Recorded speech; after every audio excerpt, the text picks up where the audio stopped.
Samtang mga lumulupyo sa dapin sa dagat, nabalakas ang putanan sa ilang panglawas, gumikan sa kontaminasyon sa dagat mugna sa mga hospital waste. Aning exclusive report. Naabtan namo kining mga magbarkada nga nagtapok palabay sa Kabugnaw. Ana sa kilid ang mga kinhason nga buhi pa kay gikan pa sa hunasan. Naanda nila kining sugbahon unta apan wa nila kinihilabti ug plano nga ibalik na lang sa dagat.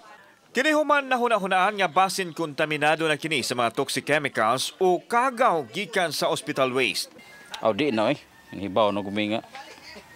Makadaot day. Si Ricardo nga maoy nakadiskubre sa mga basura na balaka sa panglawas. Ilabi na sa mga bata. Ingon usab nini ang gibati siya masilingan, ilabi na ang mga bata nga namunit kuno ug mga dagom ug giduwa-duwaan. Gawas pa isip mga kabus. Ang kinhason nga makuha sa ilang hunasan maoy madali-dali sa pagkuha aron. Isud-an apan karon delikado na. Ang ako lang ba nga namang good diri panginabuhi nga mananagat lang ba.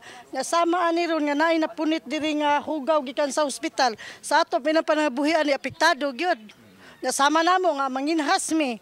Unya dili man mi mokaos kinhaso na kay ultimo das dagat ang bungkag mga silupin na mga sirens na bilin. Ang mga mulupyo ipadayag nga ang mga basura dili ila apan gikan sa ubang dapit nga gianod lang paingon sa kadagatan sa Lapu-Lapu ug kamatuoran nini ang mga hospital waste. Encourage ko pagpanguha kay aron maka-prove dud sila nga kaning basura day man lutaw dili gikan sa amo. Unya kanira ba mga ganod, mga apnod sa dagat, mga hugaw, kami ra bang lumulupyo moy pasuminginlan ani nga mga anod man ya sama ron unay nakuha gikan sa Chungwa nga hospital. Sa ato pa dili gyud kami ani moy among pasanginlan nga among mga basura diri sa among kaugalingon nga moy among gilabay. Labaw sa gikabalakan nila ang epekto niini ngadto sa ilang panglawas. Tungod kay dili man kini makahatag nila og kadaot apan ngadto ug sa maabot nga katuigan posibleng mahatod nila sa kaalautan. Uban ni Edward Tubilan, ako si Alan Domingo, Balitang Bisdak.